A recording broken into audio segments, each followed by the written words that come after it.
سبيل الدموع سبيل مريح تنهد. اعوذ باللہ من الشیطان الرجیم، بسم اللہ الرحمن الرحیم۔ ناظرین، شعبان المعظم کے مہینے میں امام اعظم ابو حنیفہ رحمۃ اللہ تعالیٰ علیہ کا عرس پوری دنیا کے اندر بڑی عقیدت اور احترام کے ساتھ سیلیبریٹ کیا جاتا، اور انہی کے فقہ کو فالو کرنے کی وجہ سے ہم تمام مسلمان اپنے آپ کو حنفی کہلواتے ہیں۔ ابو حنیفہ سے حنفی کا لفظ بنا۔ تو یہ جو چاروں امام ہیں نا، جیسے امام اعظم ابو حنیفہ، امام شافعی، امام احمد بن حنبل، امام مالک رحمۃ اللہ تعالی علیہم اجمعین، یہ چاروں کے چاروں امام حق پر ہیں،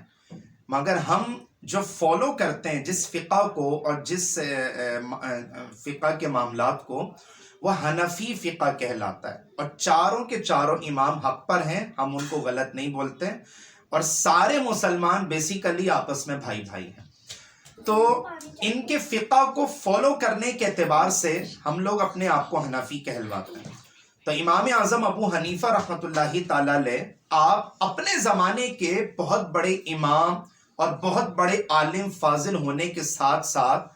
اللہ کے ایک بہت بڑے ولی بھی تھے۔ اور ناظرین، آپ سب کو تو پتہ ہے کہ اللہ تبارک و تعالیٰ اپنے ولیوں کو چند خصوصیات، چند اسپیشلٹیز اور چند کرامات عطا فرماتا ہے کہ جس کی وجہ سے وہ تبلیغ کا کام کرنا ان کے لیے قدر آسان امر ہوتا ہے۔ تو امام اعظم ابو حنیفہ رحمۃ اللہ تعالیٰ علیہ کو ایک خاص کرامت دی گئی، اور وہ کرامت ناظرین پتہ ہے کیا؟ وہ کرامت یہ تھی کہ آپ نے سنا ہوگا کہ احادیث مقدسہ میں یہ فرمایا گیا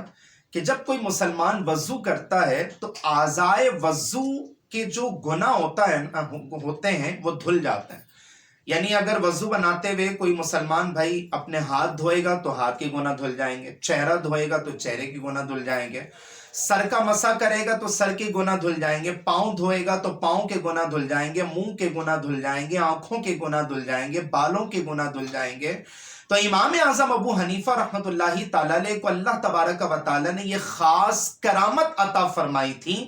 کہ آپ جب دیکھتے ہیں نا کہ کوئی مسلمان وضو کر رہا ہے تو جو گناہ دھل رہے ہوتے ہیں نا، وہ گناہ آپ دیکھ لیا کرتے کہ یہ کون سا گناہ کر آ رہا ہے، یہ عیب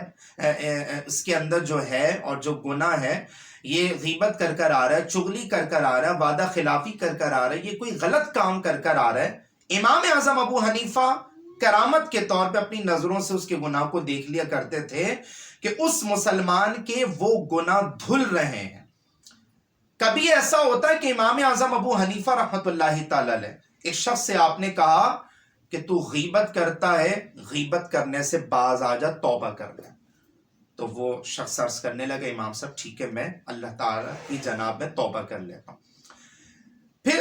ایک دوسرے شخص کو دیکھا، فرمایا کہ تو فلاں غلط کام کرتا ہے، اس سے باز آ جا، توبہ کر لے۔ وہ شخص عرض کرنے لگا کہ امام صاحب میں ٹھیک ہے، میں اپنے فلاں غلط کام سے میں توبہ کر لیں۔ کسی سے کہا کہ تم نے فلاں گناہ کا کام کیا، تم اس سے توبہ کر لو، تم نے غلط کام کیا، تم اس سے توبہ کر لو۔ سارے لوگ توبہ کرنے لگے۔ یہ دیکھیں، یہ تبلیغ کے لیے اور دین کا کام کرنے کے اعتبار سے اللہ تبارک و تعالی اپنے خاص بندوں ولیوں کو کچھ کرامات عطا فرماتا ہے۔ ناظرین، اگر یہ اسپیشلٹی اور یہ ہنر اگر سپوز فار ایگزامپل اگر آج ہمیں مل جائے تو ہم تو میں بھی کہ دعا کریں گے کہ یا اللہ اس ہنر کو اور بڑھا دے، کیونکہ ہمیں تو لوگوں کے عیبوں کو تلاش کرنے میں بڑا مزہ آتا ہے، ہمیں تو لوگوں کی برائیاں کرنے میں بڑا مزہ آتا ہے، ہمیں تو لوگوں کے جو ہے نا وہ کیا بولتے ہیں، ان کے عیبوں کو چھالنے میں بڑا مزہ آتا ہے۔ لیکن امام اعظم ابو حنیفہ رحمۃ اللہ تعالیٰ علیہ کا خوف خدا اور ان کے تقوی کا سٹینڈرڈ اور معیار آپ ملاحظہ فرمائیں کہ امام اعظم ابو حنیفہ رحمۃ اللہ تعالیٰ علیہ اللہ تبارک و تعالیٰ کی جناب میں عرض کرتے ہیں کہ یا اللہ، یہ جو تو نے اسپیشلٹی اور کرامت مجھے عطا فرمائی ہے، مولا کریم، اس سے تو لوگوں کے عیب مجھ پر ظاہر ہو رہے ہیں، اور یہ تو سمجھیں کہ لوگوں کے عیب اور گناہ جب مجھ پہ ظاہر ہو رہے ہیں تو مولا کریم اس طرح میں اپنے آپ کو جو ہے نا وہ گناہ والا کہیں تصور نہ کرنے لگ جاؤں، اور کہیں ایسا نہ ہو کہ لوگوں کے عیب ظاہر ہونے کی وجہ سے لوگوں کے لیے میرے دل میں کہیں بدگمانی پیدا نہ ہو جائے۔ تو مولا کریم یہ کمال اور یہ کرامت مجھ سے لے لیں۔ چنانچہ ان کی دعا قبول ہوئی اور اللہ تبارک و تعالیٰ نے ان سے یہ کرامت اور اسپیشلٹی کو واپس لے لیا۔ اب واپس لینے کے بعد اب وہ لوگوں کے گناہ نہیں دیکھ سکتے تھے، بیکاز وہ کرامت ان سے لے لی گئی۔ لیکن ناظرین یہ واقعہ تو ہے ظاہر ہے، امام اعظم ابو حنیفہ جو کروڑوں حنفیوں کے امام ہیں، پیشوا ہیں، اور تمام فقہ میں فقہ حنفی اول درجے میں رکھا جاتا، یعنی پوری دنیا میں اگر آپ کمپیریزن کریں نا کہ فقہ سب سے زیادہ کس کا فیمس ہے، مشہور ہے، تو وہ فقہ حنفی آپ کو سب سے زیادہ in all over the world famous, مشہور، اور سب سے زیادہ فقہ حنفی کے فالوورز آپ کو پوری دنیا میں نظر آئیں گے۔ ناظرین یہ واقعہ تو ظاہر ایک کیا بولتے ہیں سیکھنے کے اعتبار سے سبق آموز واقعہ تو ختم ہو گیا، لیکن ناظرین اگر آج ہم اپنا کمپیریزن کریں کہ جھوٹ جو ہے نا وہ جیسے ہم جیسے بھی ہوں، لیکن لوگوں کے عیبوں کو تجسس کرنا اور ڈسکور کرنا اور ان کے عیبوں کو لے کر ویڈیو بنا کے سوشل میڈیا پہ اپلوڈ کر لینے کے بعد ان کے اسکینڈل کو اسکینڈلائز کرنا، ناظرین یہ سب ہم سب جانتے ہیں کہ یہ آج کا ایک بہت بڑا روگ بن چکا ہے، بہت بڑا۔ لوگ سمجھتے ہیں ہماری بہت بڑی قابلیت ہے کہ میں نے اس کے عیبوں کو چھال دیا، سوشل میڈیا پر ڈال دیا، اب تو بڑا مزہ آئے گا، اب تو پرینک بن گیا اور یہ ہو گیا اور وہ ہو گیا۔ ناظرین ایک روایت میں آپ کے سامنے عرض کرتا ہوں۔ روایتوں میں آیا کہ ایک مرتبہ، حدیث مقدسہ کا مفہوم ہے کہ ایک مرتبہ رسول اللہ صلی اللہ علیہ وسلم نے فرمایا کہ اے جماعت صحابہ یہ بتائیے آپ لوگ کہ سب سے غریب انسان کون ہے؟ تو صحابہ کرام عرض کرنے لگی یا رسول اللہ ہماری نظر میں تو غریب انسان وہ ہے کہ جس کے پاس درہم و دینار نہ ہو۔ یعنی اگر میں بھی ناظرین آپ سے کوسچن کروں کہ بتائیں غریب انسان کون ہے، فائنینشلی پور انسان کون ہے، تو ڈیفینیٹلی آپ لوگ یہ جواب دیں گے نا کہ بھائی غریب انسان وہ ہے کہ جس کے پاس پیسہ نہیں ہے، روپیہ نہیں ہے، دولت نہیں ہے، فائنینشلی وہ بہت زیادہ پور ہے۔ لیکن رسول اللہ صلی اللہ علیہ وسلم نے ارشاد فرمایا کہ نہیں، پتہ ہے سب سے غریب انسان کون ہوگا؟ غریب انسان وہ ہوگا کہ کل قیامت میں جب وہ اللہ کے حضور پیش ہوگا تو اس کی جو نیکیاں ہیں نا وہ مثل پہاڑ ہوں گی، پہاڑوں کے برابر ان کا وزن، ان کا پڑن، ان کی کوانٹیٹی، یہ مثال کے طور پہ سمجھانے کے لیے الفاظ بولے گا، پہاڑوں کے برابر نیکیاں لے کر کے آئے گا، لیکن اس نے کسی کا دل بھی دکھایا ہوگا، کسی کی غیبت بھی کی ہوگی، کسی کو لوٹا بھی ہوگا، کسی کا مال بھی ہڑپ کیا ہوگا، اس نے کسی کی چغلی بھی کی ہوگی، کسی کو ڈی گریڈ بھی کیا ہوگا، کسی کا مال بھی کھایا ہوگا، کسی کی وراثت بھی کھائی ہوگی، کسی کا ترکہ بھی کھایا ہوگا، اور جو ہے نا وہ بہلا پسلا کے لوگوں کو بیوقوف بنا کے ان کا مال بھی بٹورا ہوگا۔ یہ سب لوگ آ جائیں گے، اللہ کی عدالت میں آ جائیں گے۔ حضور فرما رہے ہیں صلی اللہ علیہ وسلم کہ یہ اللہ کی عدالت میں آئیں گے اور اللہ تعالیٰ سے سوال کریں گے کہ مولا کریم اس نے ہمارے ساتھ فلانا غلط کام کیا، اس نے ہمارے پیسے کھائے، اس نے میری غیبت کی، اس نے یہ کام کیا، اس نے میری وراثت کھا لی، اس نے جو ہے نا مجھے بیوقوف بنا کے میرا سارا مال لے لیا۔ مولا کریم تو انصاف کرنے والا ہے، تو آج انصاف فرماتے۔ ہمارے سب سے آخری نبی حضرت محمد مصطفیٰ صلی اللہ علیہ وسلم ارشاد فرماتے ہیں کہ وہ جو پہاڑوں کے برابر نیکیاں لے کر آیا تھا نا، تو اس کی نیکیوں میں سے جو سوال کرنے والے لوگ آئیں گے کہ جنہوں نے اللہ کی عدالت میں یہ عرض کی کہ یا اللہ انصاف دینا، تو ان تمام لوگوں کو وہ نیکیاں دے دی جائیں گی کہ بھئی تمہارا اس نے یہ حق لیا تھا اور یہ اتنے پیسے لیے تھے، چلو یہ نیکیاں، کیونکہ کل قیامت کے دن تو ناظرین روپیہ پیسہ تو ہوگا نہیں نا، درہم و دینار تو ہوگا نہیں، ڈالرز ریالز تو ہوں گے نہیں، کچھ بھی نہیں ہوگا، نیکیاں ہی دینی پڑیں گے نا۔ کسی کا دل دکھایا، کسی کا مال کھایا، کسی کی غیبت کی، کسی کی چغلی کی، نیکیاں ہی دینی پڑیں گے نا قیامت کے دن. تو وہی نیکیاں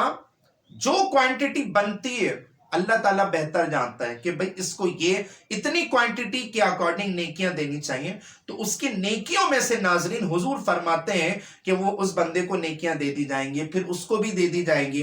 پھر اس نے جس کی غیبت کی اس کو بھی دے دی جائیں گی، یہاں تک کہ لوگ آتے جائیں گے، تقاضا کرتے جائیں گے اور اللہ کی عدالت میں یہ عرض کریں گے کہ مولا اس نے ہمارا بھی مال کھایا، ہماری بھی وراثت کھائی، ہمارا بھی ترکہ کھایا، ہمیں بھی بے وقوف بنایا، ہمارے ساتھ بھی یا اللہ اس نے کرپشن کر کے ہمارے مال کو لوٹ لیا، مولا کریم تو انصاف فرمان. چنانچہ حضور فرماتے ہیں کہ وہ جو پہاڑوں کی مثل نیکیاں لے کر آیا تھا نا، وہ ساری کی ساری نیکیاں ختم ہو جائیں گی، لیکن تقاضا کرنے والے لوگ ابھی ختم نہیں ہوں گے. اب کیا کریں، نیکیاں تو ہیں نہیں نا اس کے پاس، تو اب اس کو کیسے دیں، بندوں کو کیسے دیں خوش کرنے کے لیے کہ وہ خوش ہوں اور جنت میں چلے جائیں نیکیاں لے کر کے. اللہ تبارک و تعالیٰ فرمائے گا کہ اگر اس کے پاس نیکیاں ختم ہو چکی ہیں تو جو لوگ آ رہے ہیں، جو تقاضا کر رہے ہیں نا کہ یا اللہ ہمیں انصاف دے اس کے پاس، تو ان لوگوں کے جو گناہ ہیں نا وہ اس کے نامۂ اعمال میں رکھ دیے جائیں تاکہ وہ تقاضا کرنے والے لوگ خوش ہو جائیں، وہ جنت میں چلے جائیں. رسول اللہ صلی اللہ علیہ وسلم نے فرمایا کہ میرے صحابیوں، حضور واقعہ بیان کر رہے ہیں نا کل قیامت کا، کہ میرے صحابیوں آیا تھا پہاڑوں کی مثل نیکیاں لے کر، لیکن اب جہنم میں جائے گا پہاڑوں کی مثل گناہ لے کر. اسی لیے کتابوں میں لکھا ہے کہ حقوق کی دو قسمیں، رائٹس کی دو قسمیں. نمبر 1 حقوق اللہ، نمبر 2 حقوق العباد. ایک بندہ جس نے نمازیں نہیں پڑھی، روزے نہیں رکھے، تسبیحات نہیں پڑھی، اس کا تعلق اللہ تبارک و تعالیٰ کے حق کے ساتھ ہے، یعنی یہ حقوق اللہ کے ساتھ ہے. اللہ تعالیٰ چاہے تو اگر معاف کر سکتا. لیکن جو دوسرا رائٹ ہے حقوق العباد کے معاملات کے حوالے سے، کہ جو بندوں کے حقوق کہلاتے ہیں، تو جب تک وہ بندے معاف نہیں کریں گے ناظرین، اللہ تبارک و تعالیٰ بھی معاف نہیں کرے گا. اس لیے کسی کا مال کھانے سے پہلے اور کسی کو لوٹنے سے پہلے اور کسی کے ساتھ سنیچنگ کرنے سے پہلے، کہ موبائل لینے والے، چوری کرنے والے، ڈکیتی کرنے والے، لوگوں کو لوٹنے والے، لوگوں کے مال پہ قبضہ کر دینے والے، لوگوں کی وراثتیں کھانے والے، ان سب لوگوں کو چاہیے کہ اس حدیث کو بغور پڑھ لیں، کیونکہ کل قیامت میں جو ہے نا وہ کسی کی بھی سپورٹ اور کسی کی ہیلپ اور کسی کی مدد کام نہیں آئے گی، کہ جب تک کہ حقوق العباد کا معاملہ کلیئر نہ ہو جائے. ناظرین کہیں ایسا نہ ہو کہ دنیا کے ذرا سے فائدے کے لیے ہم آخرت کا بہت بڑا نقصان نہ کر بیٹھے. اس لیے اگر اس طرح کا معاملہ ہے تو فوراً کے فوراً، ابھی میں نے عرض کیا کہ علماء فرماتے کہ جب تک کہ وہ بندہ معاف نہیں کرے گا اللہ تبارک و تعالیٰ بھی معاف نہیں کرے گا. اس لیے جہاں پر ہم نماز روزہ کرتے ہیں نا، جہاں پر ہم حقوق اللہ کا لحاظ کرتے ہیں، وہاں پر حقوق العباد کے معاملات میں بھی کنسیڈر کر لینا چاہیے، کہ کہیں ایسا نہ ہو کہ ہماری ذرا سی غلطی کل قیامت میں ہمارے لیے بہت بڑے وبال کا ذریعہ نہ بن جائے. ناظرین اگر آپ کو امام اعظم ابو حنیفہ کی ایک کرامت اور پھر رائٹس کی جو میں نے 2 قسمیں بیان کی اور پھر اس پہ میں نے جو تبصرہ کیا ہے، تو اگر آپ کو میری یہ گفتگو پسند آ جائے، فرسٹ آف آل لائک کریں اور شیئر کریں. اور نئے آنے والے ناظرین سے میری مؤدبانہ گزارش ہے کہ اگر انہوں نے میرے یوٹیوب چینل حسان امتیاز ٹی وی کا اگر سبسکرائب نہیں کیا تو فوراً سبسکرائب کر لیں، ثواب کی نیت سے کر لیں. اور ناظرین میرا فیس بک کا پیج بھی بنا ہوا ہے کہ جس کا نام حسان امتیاز ٹی وی سائٹ میں لکھا ہوا آ رہا ہے. اس کا جو لنک ہے وہ آپ کو ڈسکرپشن میں اویلیبل ہو جائے گا. تو آپ وہ تمام ناظرین جو فیس بک یوز کرتے ہیں، سوشل میڈیا سے استعمال کرتے ہیں، وہ تمام ناظرین میرے فیس بک کے پیج کے اوپر جا کر میرے تمام لیکچرز کو بآسانی واچ کر سکتے ہیں.